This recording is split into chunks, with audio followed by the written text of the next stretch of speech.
R dear Sarath sir. So Sarath sir சின்ன வயசுலேருந்தே எனக்கு அவரை வந்துட்டு ரொம்ப பிடிக்கும்.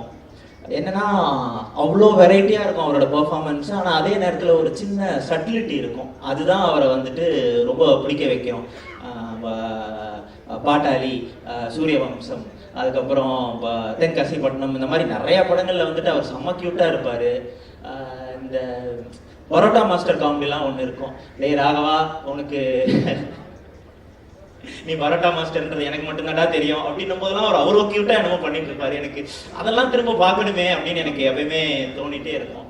ஸோ நான் ஆக்சுவலாக தேட்டர் விசிட்டில் போகும்போது நான் ஒவ்வொருத்தரோட பெர்ஃபார்மன்ஸ் எப்படி இருந்துச்சு அப்படின்னு கேட்கும்போது, எப்படி இருந்துச்சு சரத் சாரோட பெர்ஃபார்மன்ஸ்னு கேட்டேன். கூட்டத்துல இருந்து பூக்கி குமார்னு சொல்லுங்க அப்படின்னு கத்துனாங்க.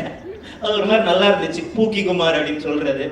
ஸோ நெக்ஸ்ட் ஜென் உங்களை அப்படிலாம் கூப்பிடுறது ரொம்ப ஸ்வீட்டாக இருக்குது சார். அவங்க ரொம்ப உங்களை வார்மாக எடுத்துக்கிறாங்க. They find you very sweet.